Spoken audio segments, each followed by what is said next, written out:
Welcome back, TCS TV viewers. Chris Niccolls here from the Camera Store. Hey, it's Jordan Drake from the Camera Store. And it is that time again. It is almost Christmas, and it is time for Best and Worst of Camera Gear of 2017, our favorite show. Yeah, we love this show, but obviously from the comments, this is your favorite annual tradition. Yeah. And another annual tradition is what's in front of us. We always have a beverage. And of course, I just want to state we're going to have this beverage in moderation, right? Because are we drinking out of sadness? I'm not sad. Are you sad? I'm not sad. And we're going to have our usual competition. We'll reveal that later, but it'll be cute. Hopefully one that we can have a fair chance at, Jordan. Right. This is my year. Yes, Jordan's got to win this year. So we got a nice competition. We have a friendly beverage here. Gin and tonic is what we're doing this year. Okay. Okay. One of my favorites. I was looking for Hendrick's Gin because it does a really, really nice gin and tonics, special with one of our favorite vegetable accoutrements. Right, which we need. Where is it? The cucumber. Where's the cucumber?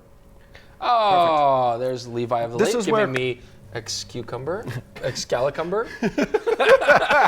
Today we have Kaitlyn Scottish Gin. Cool. I've never tried Scottish gin. I'm very curious.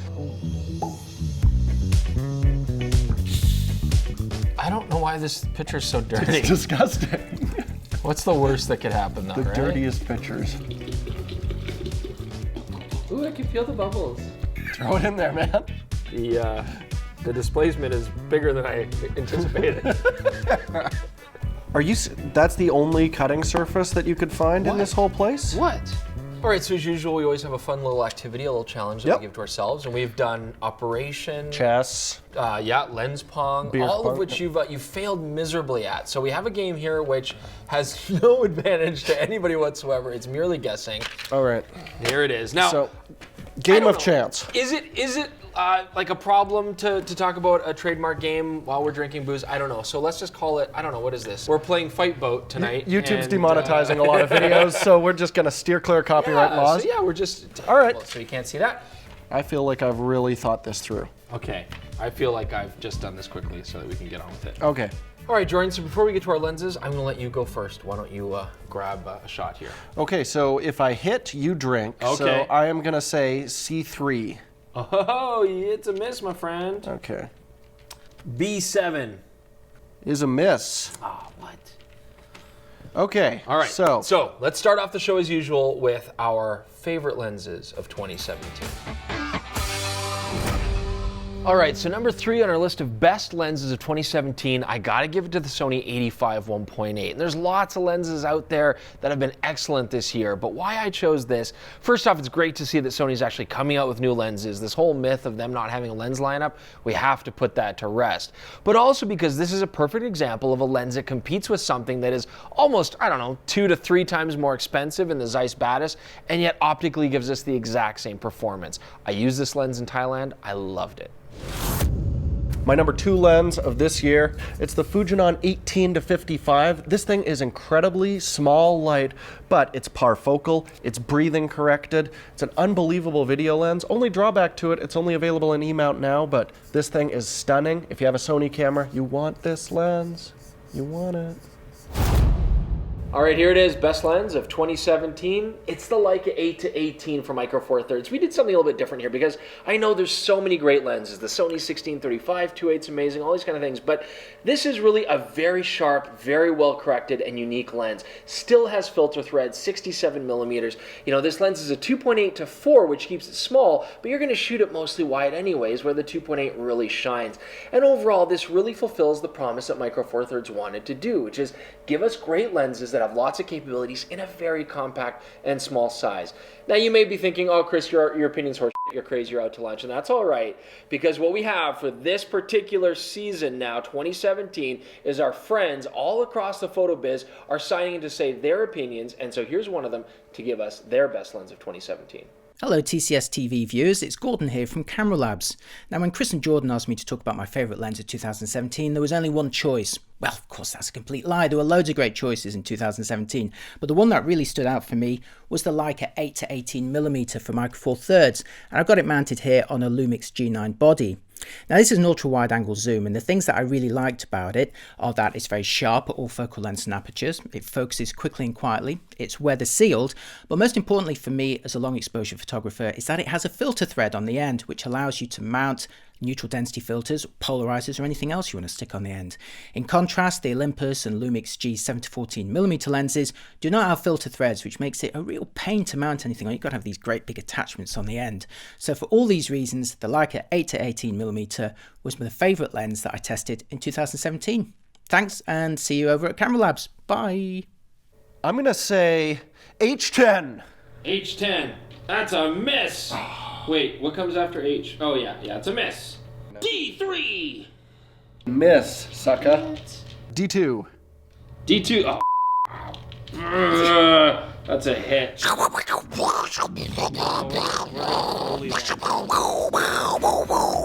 Drink. Let's get the best video camera right. All right, video time. All right, my choice for the third best video camera this year is the venerable Canon C200. Who wants to focus all the time? Manual focus is hard. Sometimes you don't want to do it. And this has dual pixel autofocus with a touch screen, same as they've got in their DSLR series, but you're getting that beautiful 4K image, which they refuse to put in their other cameras. And this thing can shoot internal RAW. Only thing for keeping it from placing higher in this list is the lack of a good 10-bit internal codec. But it's a sweet camera, and yeah, I just want to focus that way from now on forever. Now, speaking of good 10-bit internal recording, we've got the Panasonic EVO 1, and we've only had this here for a short time, but we already love it. I mean, first off, it has all the accoutrements of a more professional camera. Twin XLR ports, ND filters built in, lots of nice controls. But the first thing people notice when they pick this up is it's incredibly lightweight and easy to carry. Now, the low light performance is much improved with the new APS-C sensor in here, and to, just to add to that for dynamic range, we now have dual ISOs here. 2 ISOs where you get great dynamic range and then can choose what kind of light level you need. On top of that, an inspired Canon EF mount. That's a good move here for them to make this camera a fantastic high power recording broadcast camera without having to worry about all those external recorders. Now my pick for video camera of the year, I'm not holding it right now because it's filming me, and it's the Panasonic GH5. We love this camera to death, which is why we've devoted a 35-minute review to it and another 10 minutes in a Wooden Niccolls episode. I'm tired of talking about it, but I love this camera. It is hands down our winner for best video camera of 2017. But that might not be the only opinion out there, so let's check in and see what one of our industry friends says. I'm David Schloss, Editor-in-Chief of Digital Photo Pro, and my pick for this year's best video camera is a Super 35mm camera that can do Cinema DNG at 6K. It can do Apple ProRes at 5.2K. It has 14 stops of dynamic range. There are 4 lenses available for it. What is it? It's the new DJI Zenmuse X7 camera. It's attached right now to the Inspire 2, which is one of my favorite drones. It is the only video camera this year I know of that can do this. I2. Hit. Banzai! C2. That's like a grazing, like a glancing below. F2. Hit. Oh, I think I'm on a roll. Yeah, you sunk my corazzata, I think so. I don't know how you say it. Well, it's now time for best trends. I will take my obligatory drink. Okay, so now it's time to talk about our best trends of 2017. Just kind of things going on in our industry that we think have been really positive, and we kind of did this more as a back and forth conversation. Sure. So what is your first one, Jordan? First thing I really think is the lack of specialized pro cameras. You know, we always saw it would be like the 1DS and the 1D, right? Right. The sports but now we're seeing cameras like the D850, the A7 III, to a lesser extent the 5D4, these cameras that are jack of all trade and really designed to be master of all trades. Right. I mean, it's fantastic to see now that people don't have to pigeonhole themselves into getting particular cameras for particular jobs. These cameras can handle everything, and that's really cool. Plus, just from the fact as a camera reviewer, it's so fun to play with a camera that does everything so well. Absolutely. We're just talking about these amazing cameras, but we also have to talk about the iPhone craze, and maybe reaching a point where we start to get into digital filters as being an interesting trend in today's market. Editing taking and changing the look of a photograph after the fact with post software as opposed to in camera. Yeah, I mean, we're seeing some really cool computational photography from like the new iPhone, and Google's Pixel stuff is really incredible what they're pulling off with it. Are we going to hit a point where you're just going to shoot everything with deep depth of field and the computer will do all the work for you? Sure.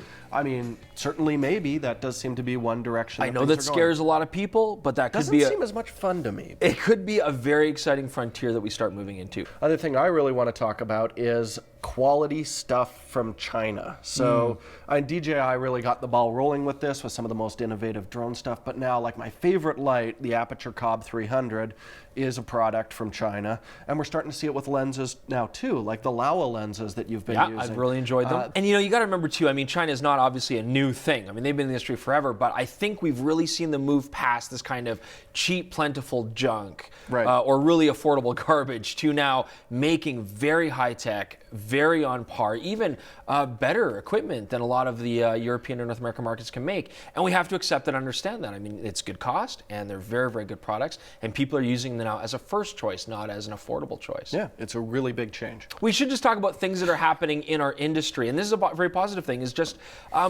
we're dealing with a lot of sexism nowadays in all industries, in all facets of our life this year, and certainly in photography that has been no exception. You know, there's been some companies that have had some issues. Yeah. There's lots of female photographers and very powerful, very talented women out there shooting, and they're not getting the credit they deserve. And so I think it's a nice change in our industry to see that awareness is coming in now. Yeah, we're starting to see it more, you know, with the advertising and stuff like that. Of course, there's that famous poster from a manufacturer that blew up this year. Yes. And I do think we're going to start to see things move away from that. Yep.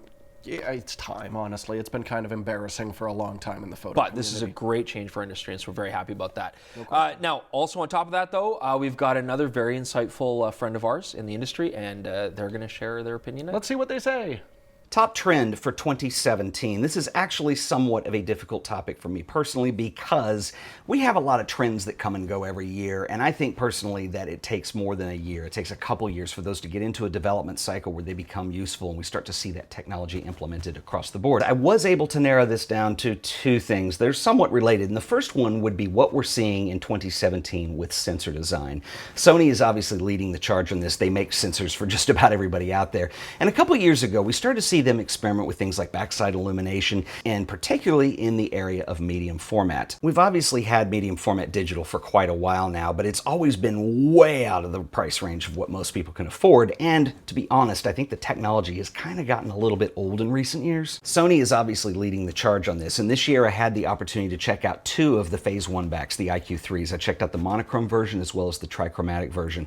They are unbelievable, but they're still priced out of most people's price range. But the interesting thing is we're starting to see medium format cameras that are creeping a little bit closer to the consumer level. I'm talking about offerings by Fujifilm, Hasselblad. They're still a little expensive, but you can start to see that this is coming, and medium format is going to be a real possibility very soon. But I have to say that by far the best photography trend of 2017 actually came from Apple when they were introducing the iPhone X, and in their marketing they actually said a feature would be deeper pixels. That's right. And look how the glass and the stainless... I have to thank Apple for that because that has been an absolute endless source of comedy on my channel. In fact, it's become a way of life. When I review a camera, the typical way we judge it is on how deep the pixels are. And so I'm going to leave you with some parting words in the spirit of the season. May your days be merry and bright, and may all your pixels be deep. Oh, where are you? I've always been right in front of you this whole time. What? C4. Miss. H6. Yeah, you sunk my thing that flies planes off the top Kill of your it. drink, sucker. Oh. Well, that was the worst, but not as worst as the worst lens of 2017. We still have to do best cameras.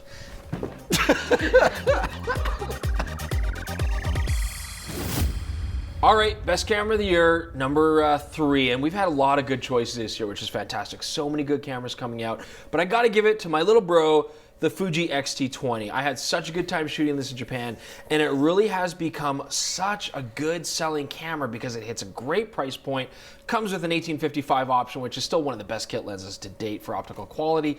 It's got the retro feel, it's got the cool dials, a new 24 megapixel sensor to make it current. I mean, this camera is cute, it's fun, it's functional, and that's why everybody's been loving this on the market.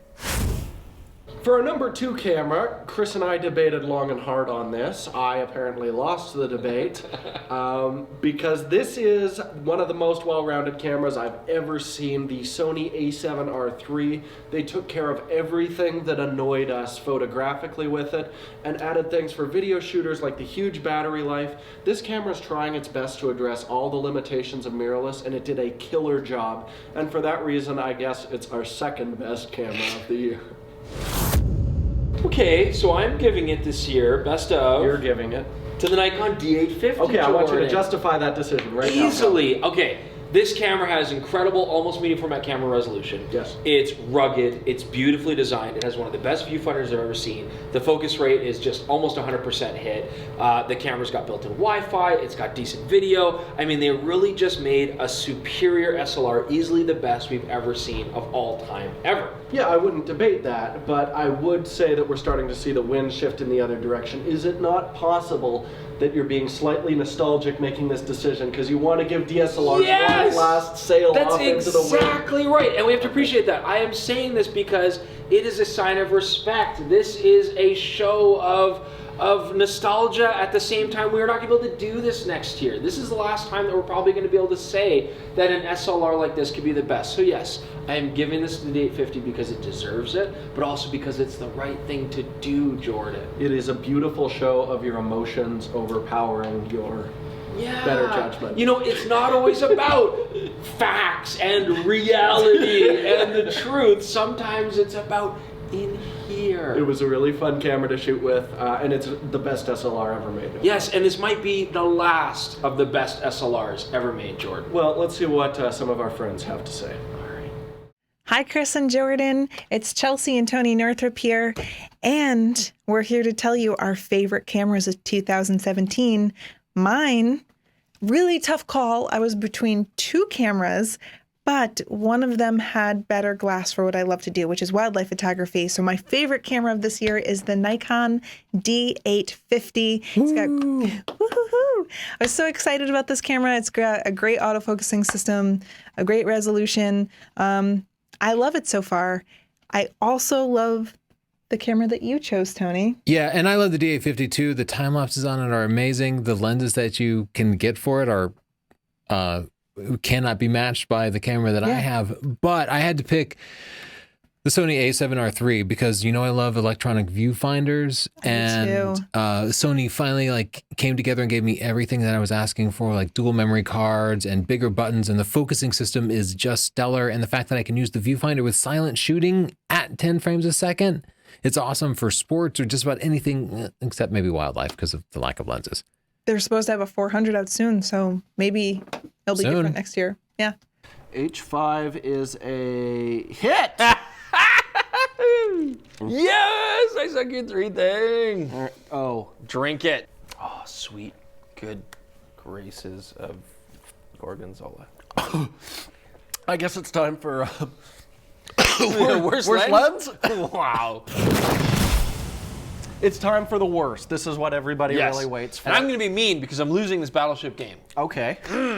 Bring it, Chris, because frankly, it was a really good year for lenses. It was really good for your lenses. And let's just state off the bat, our industry's changed. We're not really dealing with anything being a poor quality lens anymore. I mean, everybody makes fantastic glass, and we're spoiled nowadays. Truly. So really what it comes down to is, though, what lens is going to be friendliest to the consumer? What's going to be good bang for the buck? What's going to give you nice features? Right. And that's why we've chosen this particular lens. Yeah, we chose basically as the worst value, the new Nikon AFP 70-300 ED. And the problem we really have with it is a couple things. First off, the AFP motor, and not just for this lens, but for all the lenses that have AFP, I understand why Nikon's trying to do this. They want to modernize, get faster lenses, I get it.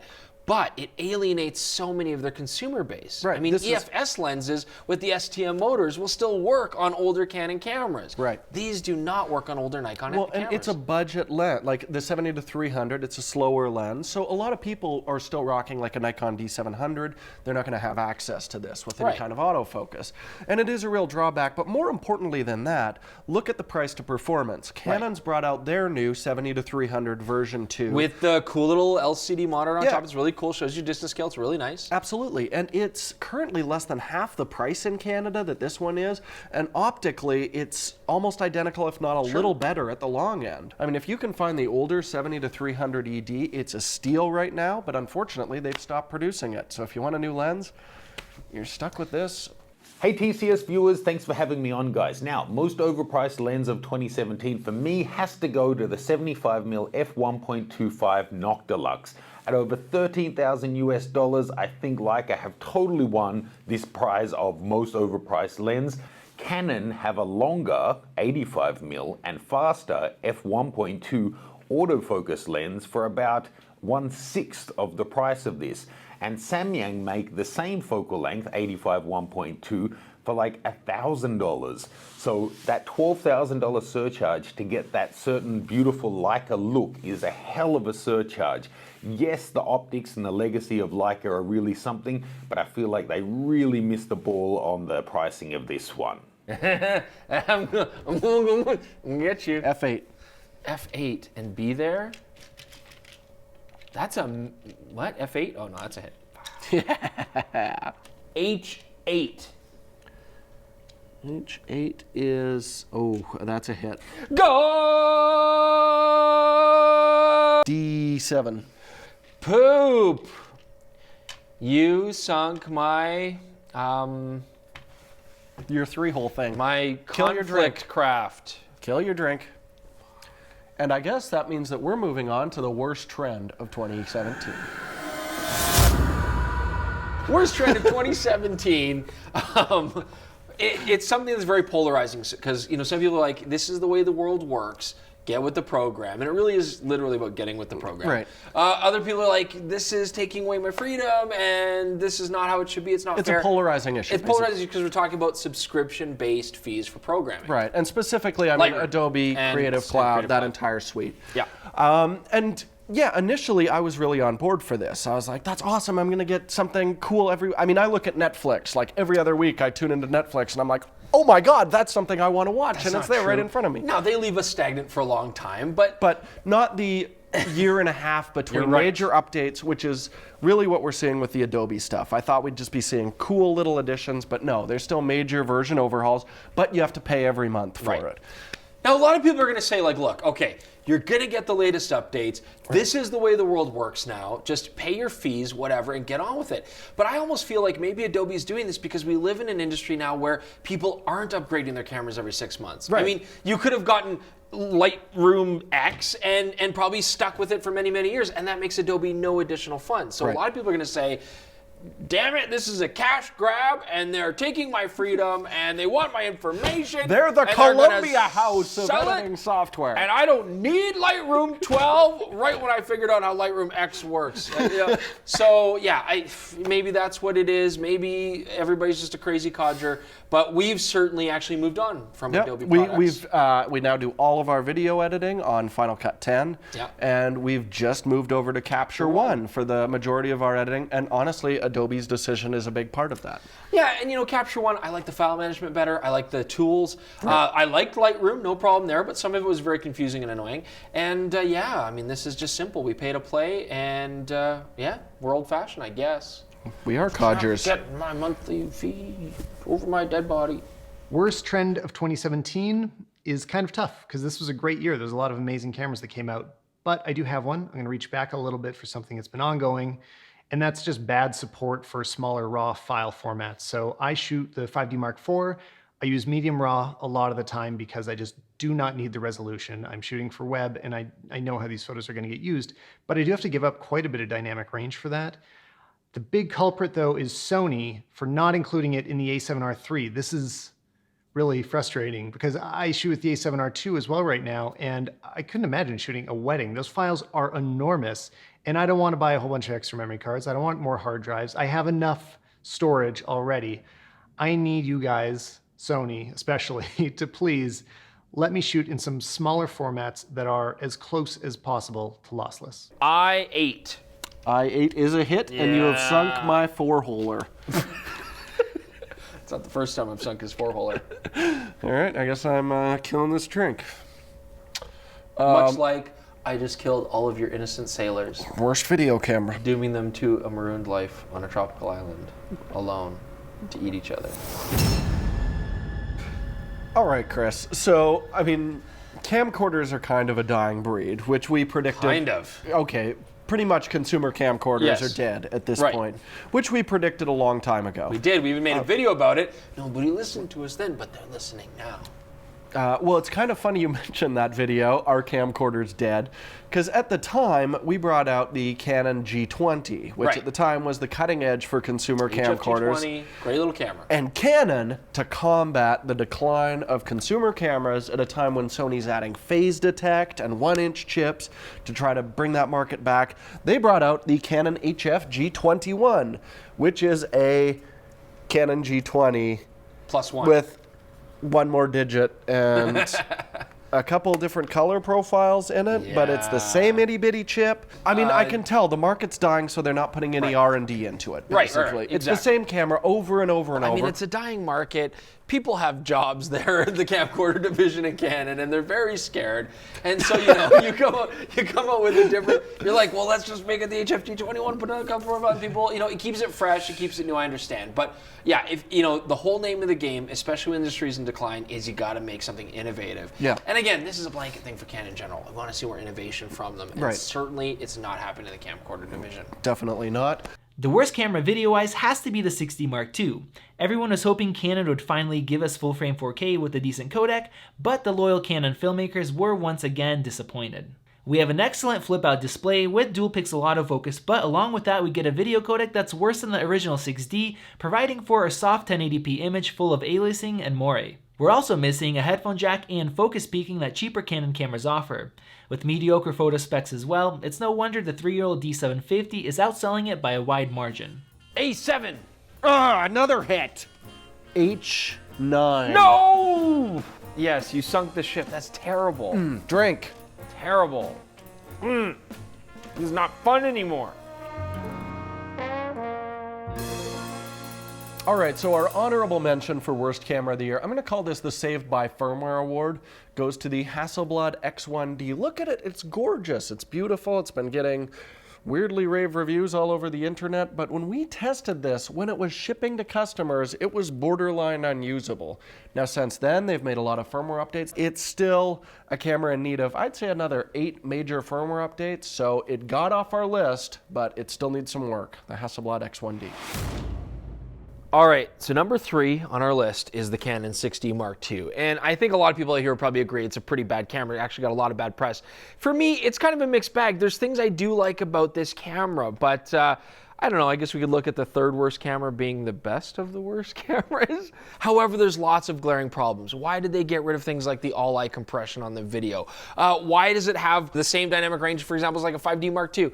It's crazy, and especially when you compare it against other competition on the market, the D750 is way older than this camera, and yet is way better value for the dollar. I mean, that's just ridiculous. So again, this is just more examples of Canon either castrating cameras or just not being able to create innovative products that really compete. It definitely belongs here. Number 3, worst of 2017. The second worst camera of the year, I'm kind of terrified because knowing Pentaxian's lack of restraint, there's a good chance I might be burned alive when I leave the camera store tonight, but it's the Pentax KP. And we love Pentax. I mean, if the K1 and the K70 had come out this year instead of last year, we wouldn't have to just have this as our only Pentax thing on the list, but the KP is a terrible value for the dollar. Honestly, the K70 does almost everything that this does at half the price, and its major advantage is they give you interchangeable grips, but we can't find anyone who finds one of these 3 grips comfortable. Holding it right now, it just feels like I broke this hand earlier this year, and this is not helping at all, just holding this. On top of that, I feel like they grossly exaggerated the high ISO performance. They just gave it an insanely high value right at the top. But honestly, the image quality is useless. You might as well just shoot an underexposed picture and crank it up. Nothing exciting, nothing interesting, huge price point, second worst camera of the year. How is this camera still in business? This camera's still in business? The company! The company! Cameras aren't in business. How is the company still in business? Well, Ricoh has a number of very successful printing products. I choose a 7. Yes, A9. A9 is a hit. Yes. A hit, and what else? A hit. What about A7 and A8? They're also hits. I won't have to spell this out for you. The rules of the game don't mean that I have to tell you what just happened. Dumb. I'm gonna win this game. Okay, never mind. Shall we continue the game Let's going? just finish. Let's keep going. All right, Jordan, go for It it. was supposed to go the other way. And thus I end it with A6. You have sunk all of my I have ships. sunk all your ships. Why would you turn two small ships into one big ship? Because if you sink the... Napoleon lost because of that. All right, so number one worst camera of the year. And this is a tough one because it's a brand new camera. It's also tough because we don't have it here anymore. It's in that office and it's locked and I can't jimmy the door open. They know how much you hated it. And we were like, don't let him touch it again. And we don't have the keys. I'm sorry, but ta-da! I'm sure we'll put up a picture and post. It is a Leica. I have an episode. It is a Leica CL. So this one's tough for me because I didn't spend much time with it, but I did film an episode with Chris, and between every take, he's like, Okay, why can I not change this focusing mode? Oh, why am I in auto mode? What the f?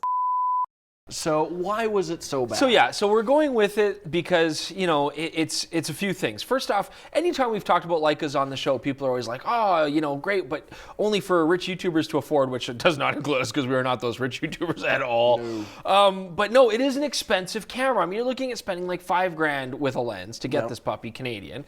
And you've got a camera which is APS-C. It does take nice photos. The lenses are sharp, but it doesn't have the sex appeal of a Leica, and it was definitely not fun to use. I mean, why else can you justify the cost of a Leica if not that it gives you an entertaining, fun experience? That's really what it's up to. Yeah, Leicas are about unique shooting experience, which is why, like, the Leica T was grossly overpriced, or the TL2, but they had a really fun touchscreen interface that was unique. And I have to say, they were beautiful as well. They looked like expensive cameras. The new CL really does look like it's trying to mate classic Leica design with a modern Fuji. Sure. And in that point, I'm like, why wouldn't you just grab an XE3 for a third of the price? They're trying to compete with modern mirrorless cameras. I mean, that's not a bad thing to do, but that's not at $5,000. Strength. Not at $5,000. And the real thing that lets me down on this camera is the incredibly poor menu system and implementation. Again, watch the review. You'll see what we think about it. It's coming out.